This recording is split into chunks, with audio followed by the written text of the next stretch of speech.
Selamat pagi teman-teman. Bagaimana kabarnya teman-teman pada pagi hari ini? Koko harap teman-teman baik-baik saja pada pagi hari ini ya.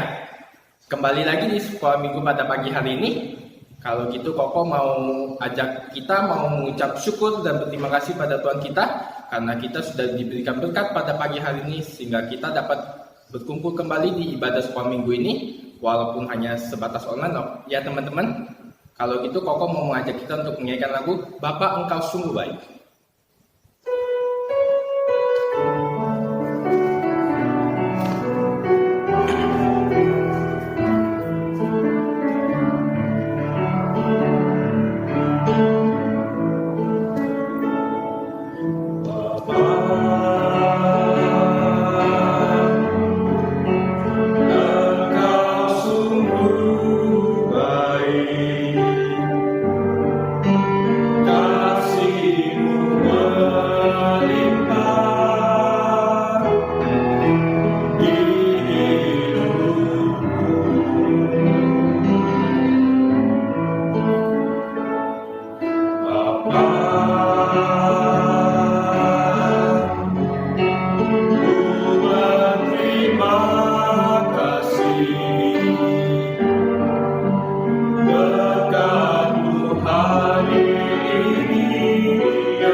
Kita nyanyikan lagu sekali lagi ya.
lalu di sepanjang hidup. Kita satu dalam doa ya teman-teman. Allah Bapa kami yang bertata dalam kerajaan surga, kami mengucap syukur dan berterima kasih atas berkat-Mu hari ini, di mana kami dapat beribadah secara online pada pagi hari ini. Tuhan, kiranya Kau berkati setiap rangkaian ibadah sekolah minggu ini dari awal hingga akhirnya. Dalam nama Tuhan Yesus kami berdoa dan mengucap syukur. Amin. Teman-teman, setelah ini kita mau menyanyikan lagu Sebab Tuhan Dia Baik. Di lagunya berkata seperti itu teman-teman, sebab Tuhan Dia baik dan anugerahnya kekal selama-lamanya. Amin teman-teman. Oke? Kalau gitu Koko mau ngajak kita untuk menyanyikan lagu Sebab Tuhan Dia Baik. Kita menyanyikan lagu dengan penuh semangat.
Bersemangat ya teman-teman.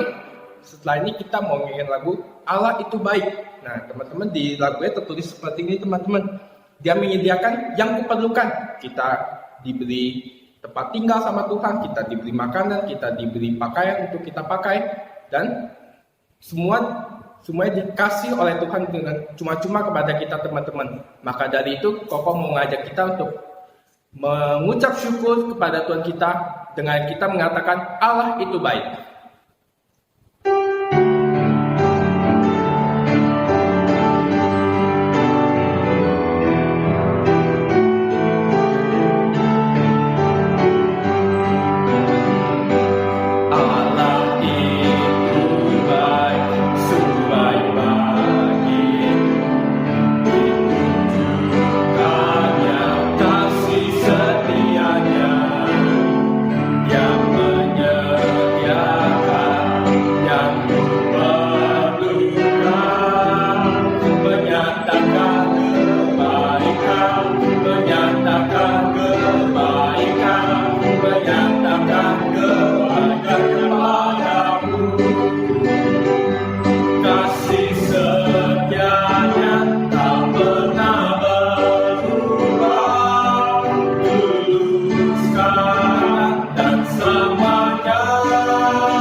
Yang menyatakan kebaikan, menyatakan kebaikan, menyatakan kebaikannya padaku.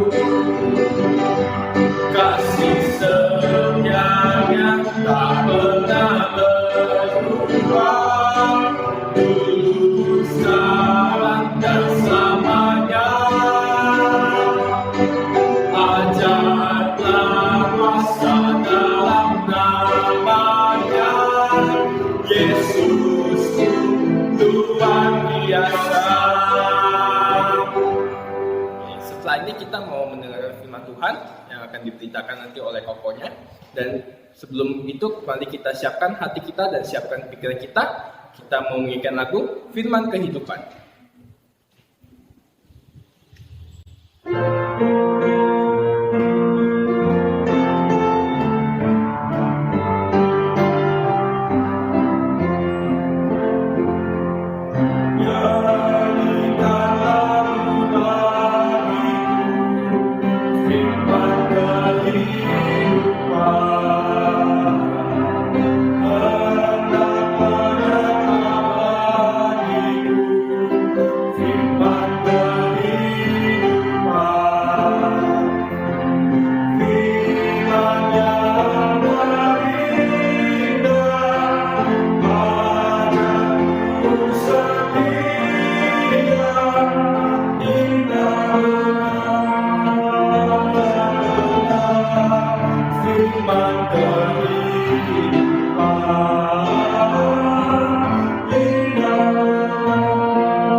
Selamat pagi adik-adik.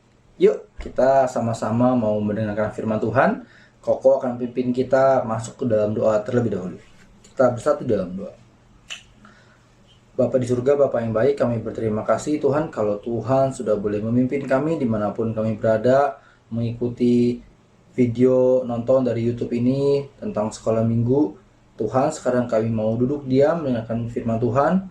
Bantu kami supaya kami bisa mengerti, supaya kami bisa belajar apa yang akan diajarkan oleh hamba. Berkati juga supaya hamba bisa menyampaikan kebenaran firman Tuhan kepada anak-anak. Kami mau serahkan waktu ke depan hanya ke dalam tangan-Mu saja. Di dalam nama Tuhan Yesus, Tuhan dan Juru Selamat kami yang hidup, kami telah berdoa dan bersyukur. Haleluya, puji Tuhan, amin. Adik-adik, hari ini kita akan melanjutkan pembahasan doa Bapa kami. Kita akan habisin, ada beberapa topik, tapi kita akan fokus kepada satu topik aja yang paling utama ya. Nah, sebelum mulai, Koko mau tanya dulu sama kalian. Kamu pernah gak ada seseorang yang melakukan kesalahan kepada kamu? Kesalahan yang begitu besar, sampai kamu ngerasa begitu susah untuk memaafkan orang itu. Siapapun, misalnya teman kamu atau keluarga kamu, mungkin berantem besar sama kakak kamu atau sama adik kamu, sampai kamu begitu susah memaafkan. Nah, kalau kalian coba ingat-ingat, pernah gak ada di dalam kondisi seperti itu? Oh, mungkin pernah kok, ada kok teman saya kok, dia pernah fitnah saya kok. Oh, ada, dulu pernah berantem kok sama kakak saya atau sama adik saya. Oh, pernah mungkin juga pernah berantem juga sama orang tua. Saya sudah jelasin tapi orang tua nggak mau ngerti dan orang tua langsung nilai saya salah. Padahal saya nggak salah. Mungkin seperti itu ya. Nah, adik-adik, hari ini kita akan belajar satu topik tentang mengampuni yang ada juga di dalam doa Bapa Kami. Memang nanti kita akan bahas sampai habis doa Bapa Kami ya, sisanya. Tapi Koko mau fokus ke dalam hal mengampuni. Koko mau tanya dulu sama kalian nih. Hanya lagi ya. Kalian pernah dengar tentang cerita seseorang yang bernama Stefanus atau belum?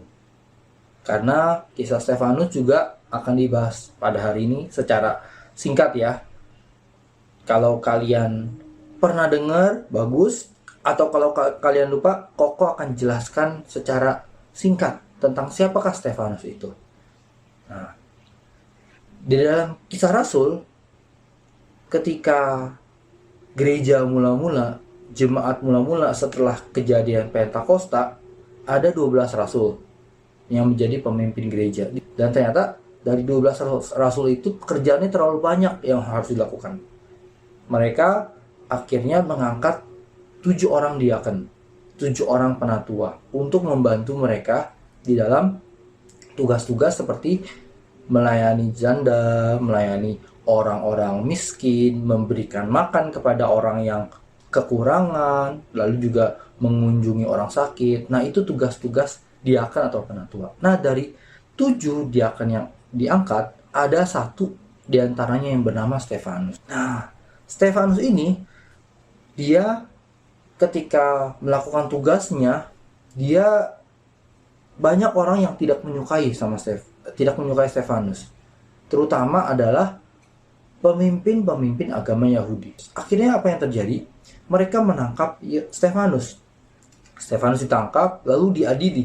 Dan mereka melontarkan fitnah.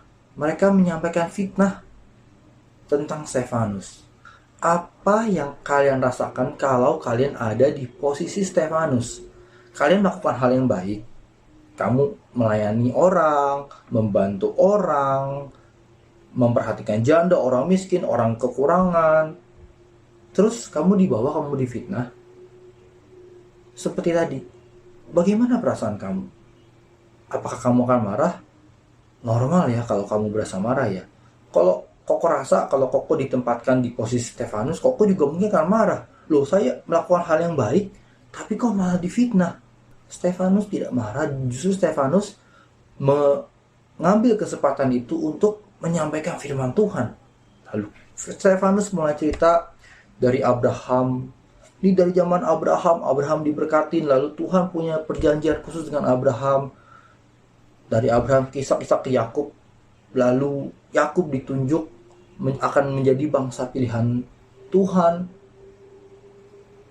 Tuhan juga mengirim nabi-nabinya kepada umat Israel, tetapi terus-menerus ditolak. Umat Israel menolak nabi-nabi Tuhan dan terus berbuat dosa. Diampunin berbuat dosa. Sampai datang nabi terbesar. Siapa? Tuhan Yesus. Datang Tuhan Yesus, nabi terbesar, juru selamat yang dijanjikan. Tapi ternyata umat Israel juga sama menolak. Lalu Stefanus bilang satu kalimat yang begitu tajam, begitu menyakiti pemimpin-pemimpin agama Yahudi pada waktu itu. Stefanus bilang, dan kalian, para pemimpin agama Yahudi, kalian juga sama seperti nenek moyang kita, orang-orang Israel. Kamu juga melakukan hal yang sama. Saat ini, aku menyampaikan Injil Kristus bersama dengan orang-orang lain yang sudah percaya. Kamu menolak dan kamu tetap tidak mau percaya. Kamu sama bebalnya seperti nenek moyang kita. Harusnya kamu berubah hati, kamu menerima, tetapi kamu tidak. Wah, ketika dikatakan seperti itu, pemimpin agama Yahudi itu begitu sakit hati. Stefanus bilang begitu bukan karena Stefanus kesal.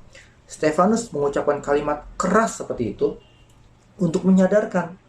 Kalau kalian ingat-ingat, mungkin dulu waktu masih sekolah tatap muka ya, ada guru yang begitu marah. Guru yang begitu marah sama murid. Kenapa? Apakah marah karena kesel, keadaan dendam? Bukan. Atau orang tua kalian marah kepada kalian. Kenapa? Mungkin orang tua atau guru marah karena mereka mau seseorang berubah. Mereka mau seseorang sadar akan kesalahannya. Stefanus pun seperti itu. Stefanus mengucapkan kalimat yang begitu keras supaya mereka sadar. Tetapi ternyata pemimpin agama Yahudi itu tidak sadar. Mereka justru kesal.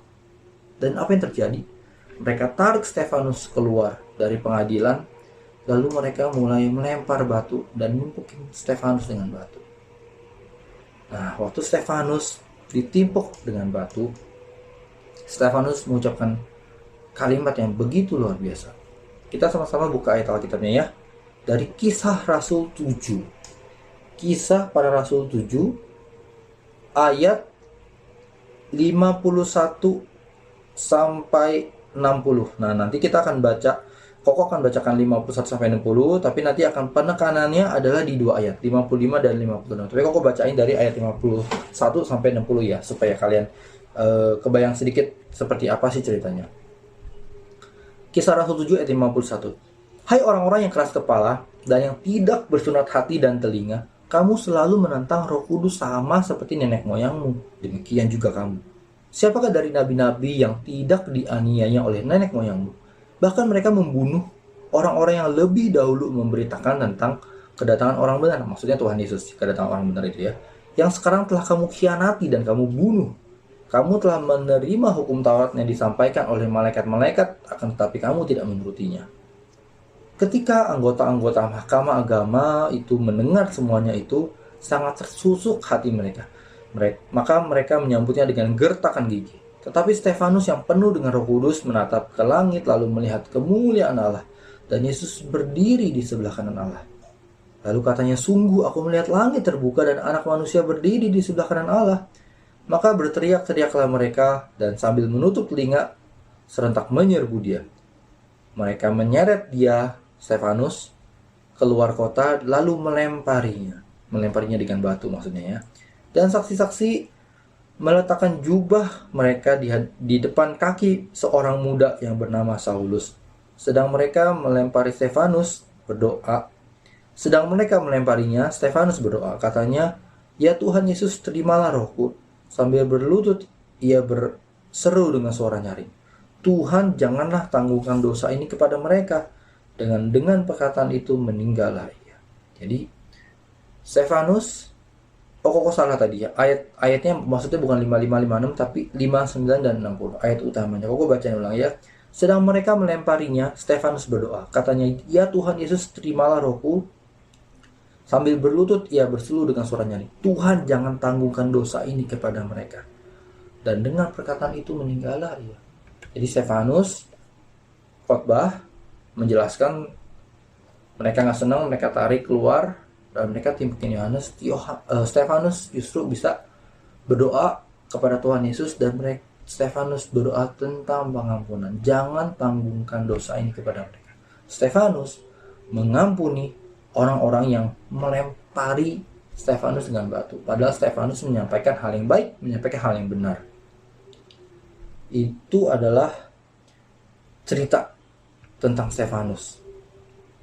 Nah, sekarang Koko akan mulai bahas tentang mengampuni. Kita akan bersama-sama membahas gitu ya, akan belajar. Jadi mengampuni itu sama, kalau di Alkitab sama seperti hutang.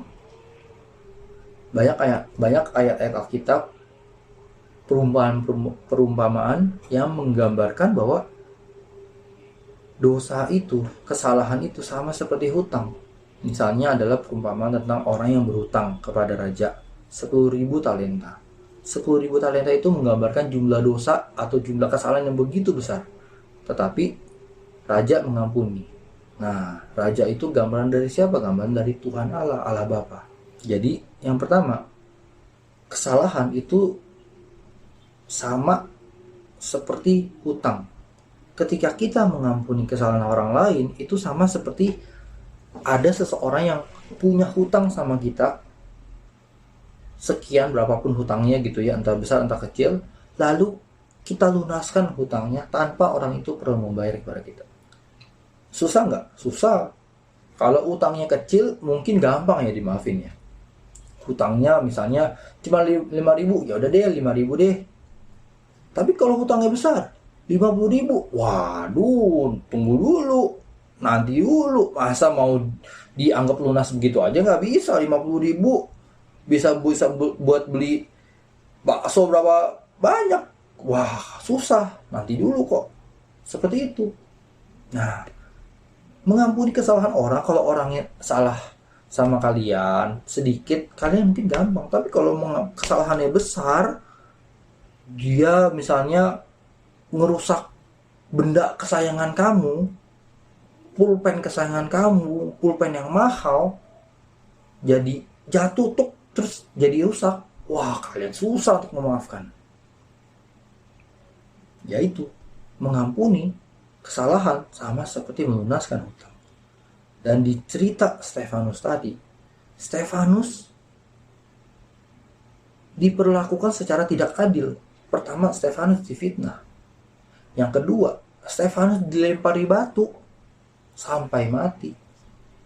Dan orang-orang itu tidak merasa bersalah. Orang-orang itu melempari batu karena kesal sama Stefanus, dan mereka tidak merasa bersalah loh. Mereka juga tidak minta maaf kepada Stefanus. Tapi Stefanus bisa memaafkan. Kenapa sih Stefanus bisa memaafkan? Jawabannya adalah sama seperti di doa Bapa kami tadi. Ampuni kami seperti kami juga mengampuni orang yang bersalah kepada kami. Kita meminta Tuhan mengampuni kami, mengampuni kita. Sama seperti kita mengampuni orang lain. Nah, ini kalimatnya agak membingungkan ya. Apakah berarti kalau saya tidak mengampuni orang lain, Tuhan tidak mengampunin saya? Seolah-olah seperti itu. Aku ulangi ya.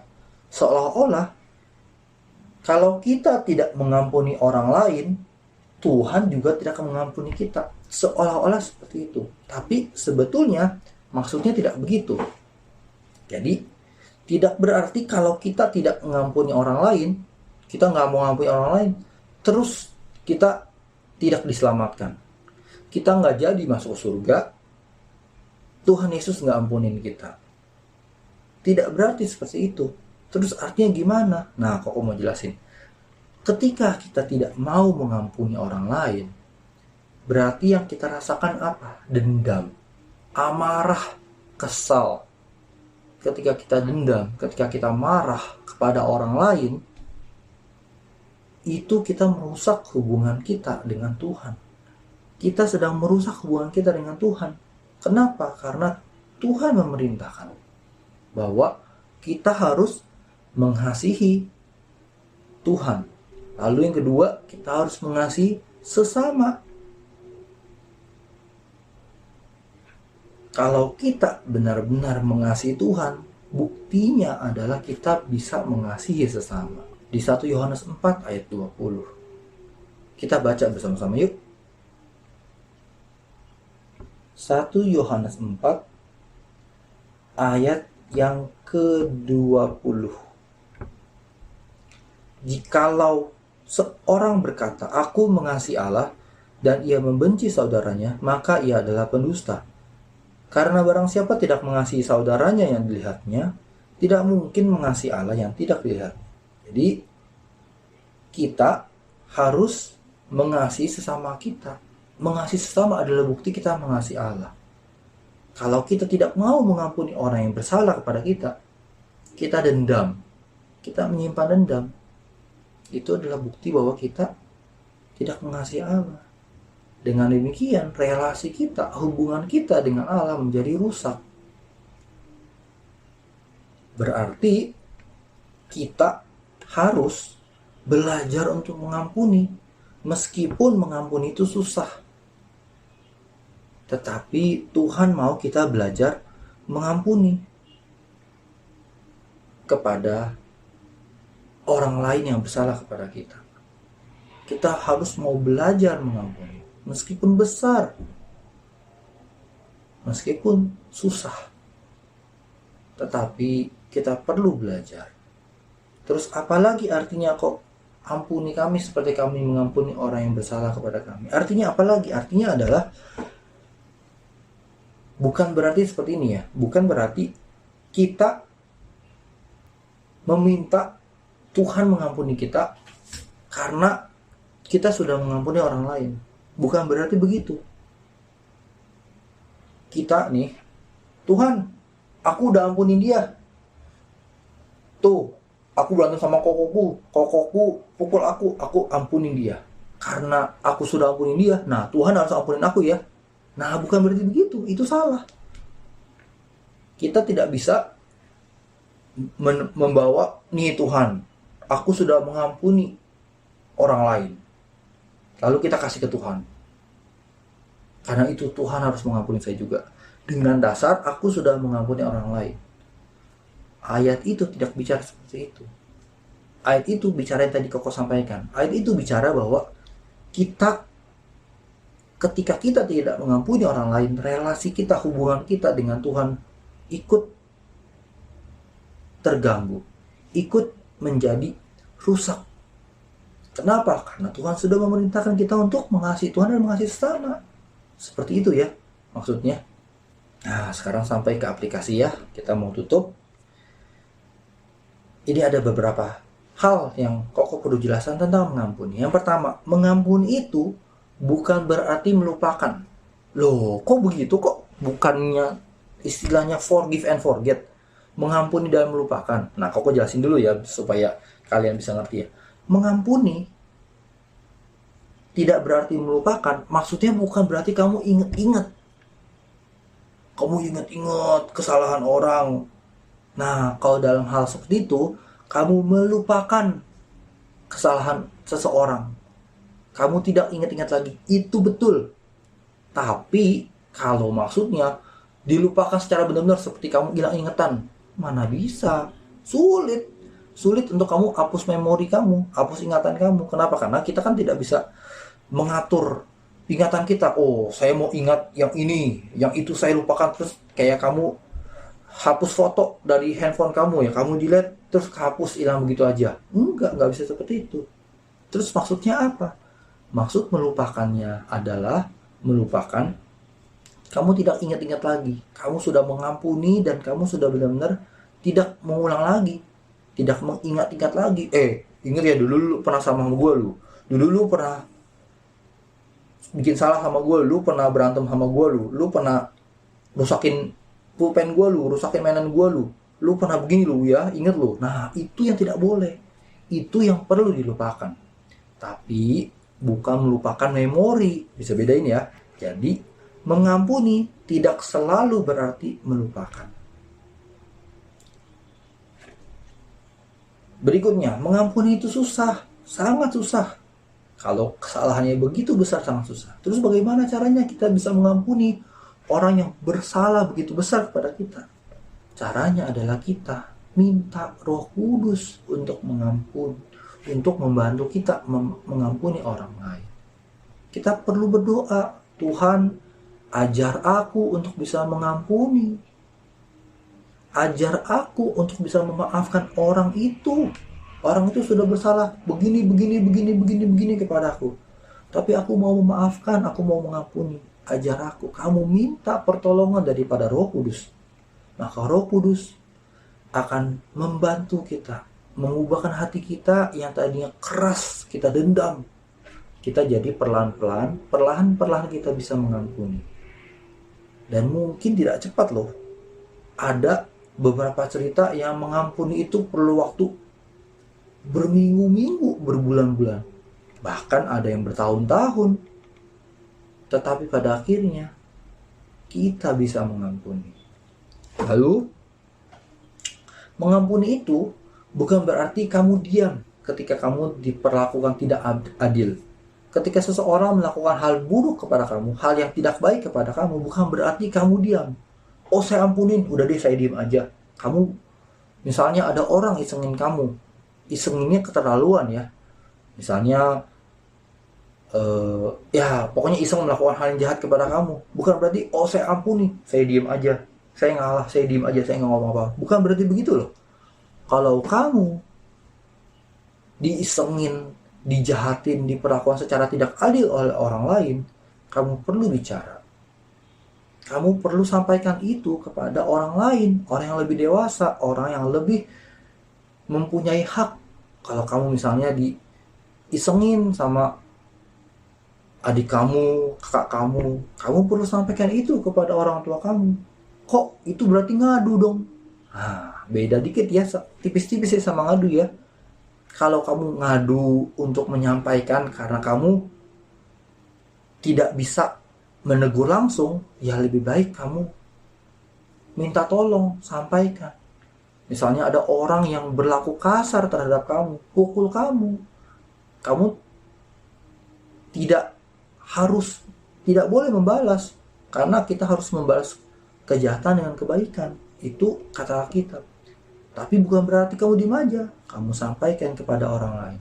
Sampaikan kepada orang tua kamu, sampaikan kepada guru yang lebih berhak untuk menegur. Jangan diem aja, ya. Lalu, berikutnya, kalau orang lain gak minta maaf, apakah kita perlu memaafkan? Saya gak mau ngampunin kok. Kenapa? Kan dia gak minta maaf kok. Kalau dia gak minta maaf, buat apa saya ampunin? Nah, dalam kasus-kasus seperti ini sama kayak yang tadi. Kalau kamu menyimpan dendam, berarti kamu tidak bisa mengasihi orang itu.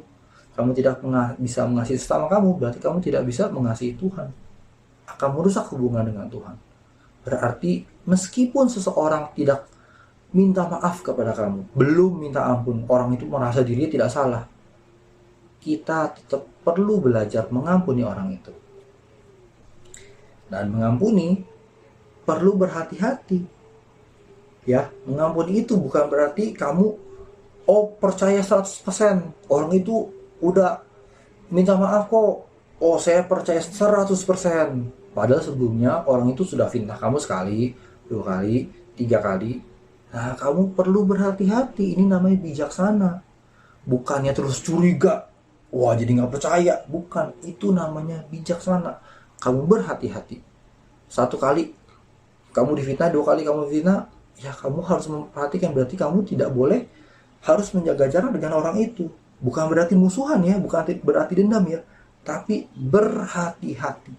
Karena ada orang-orang yang sengaja memaafkan. Ini orang memang baik nih, sengaja dimanfaatkan. Memang lihat orang yang baik hati, dimanfaatkan terus-terusan. Wah, sengaja dimanfaatkan. Ada orang-orang yang seperti itu. Nah, orang-orang yang seperti ini harus dijauhi, kecuali dia benar-benar berubah.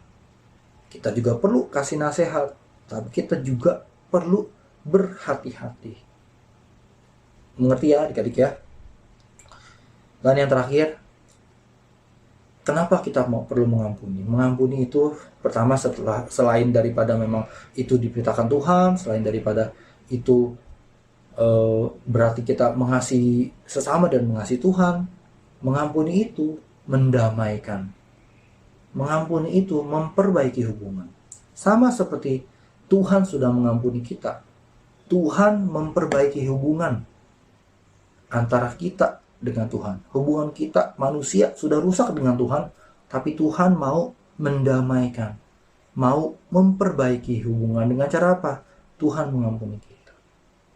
Nah, kalau kamu punya hubungan yang tidak baik dengan orang-orang yang dekat, misalnya dengan teman kamu, sahabat kamu, orang tua kamu, saudara kamu bikin salah, lalu hubungan kamu jadi tidak baik. Nah, cara untuk bisa memperbaiki hubungan adalah dengan mengampuni. Tapi mengampuni yang benar ya, yang benar-benar kamu bisa memaafkan orang itu, kamu tidak ingat-ingat kesalahan lagi. Seperti itu. Nah, ini sedikit tentang tentang bagian doa Bapa Kami yang lainnya, yaitu bagian bawahnya. Apa? Tentang jauhkanlah kami dari pencobaan dan lepaskanlah kami dari kejahatan. Ini adalah suatu ungkapan merendahkan hati. Kita merendahkan diri kita, bahwa kita sadar kita manusia yang lemah dan kita perlu bantuan dari Roh Kudus, bantuan dari Tuhan dalam menghadapi pencobaan. Kalau bisa kita dijauhkan dari pencobaan itu lebih baik, dijauhkan dari kejahatan itu lebih baik. Tapi kalau sampai kita menghadapi pencobaan dan menghadapi kejahatan, biarlah Roh Kudus bisa menguatkan kita. Jadi dalam doa Bapa kami, kita juga merendahkan hati, merendahkan diri kita, bahwa kita memerlukan bantuan dari Roh Kudus. Sama seperti tadi ya, kita perlu bantuan Roh Kudus untuk mengampuni, kita juga perlu bantuan Roh Kudus untuk menghadapi pencobaan. Dan kalimat doa Bapa kami ditutup dengan apa? Karena engkaulah yang empunya. Empunya itu yang pemilik, yang memiliki ya, pemilik. Karena engkaulah empunya, pemilik kerajaan surga dan kuasa dan kemuliaan sampai selama-lamanya. Amin. Nah, ini kalimat ini adalah kalimat yang mengingatkan kita kembali bahwa kepada siapa sih kita berdoa?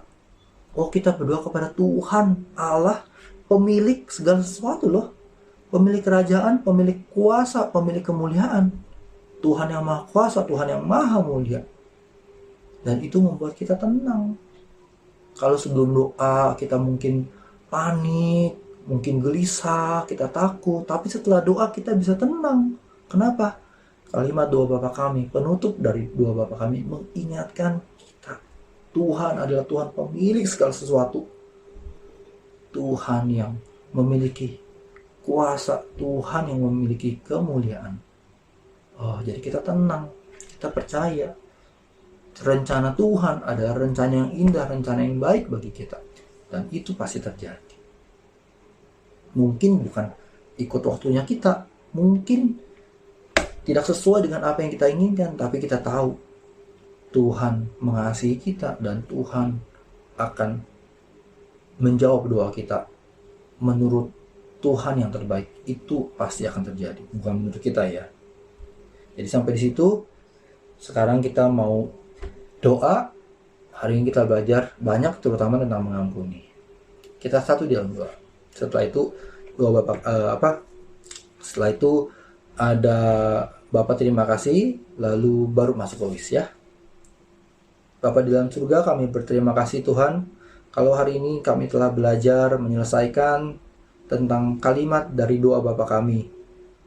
Secara khusus kami belajar banyak tentang mengampuni.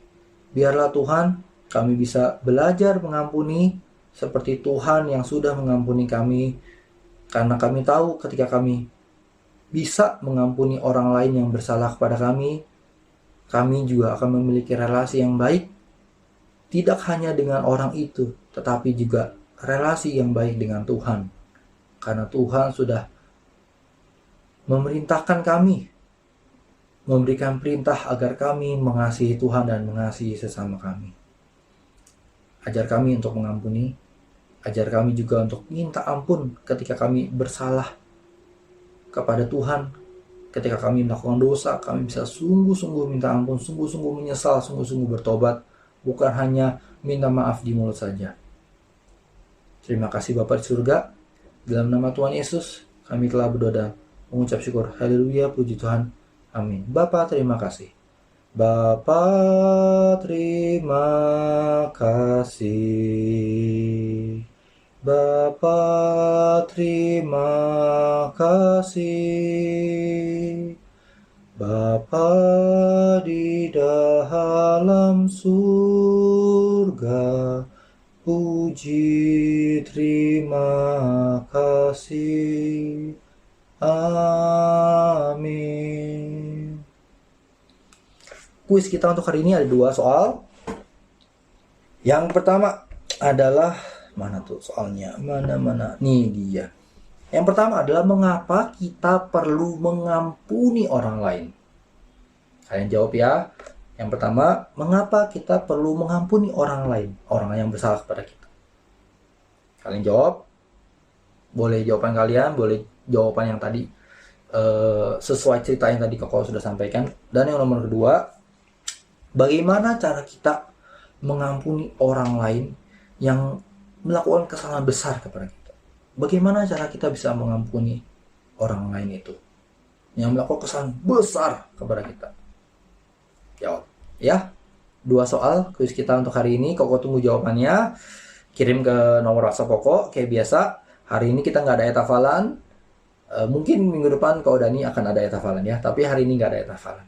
Sampai di situ kuisnya, Koko tunggu jawabannya. Selamat hari Minggu. Tuhan Yesus memberkati.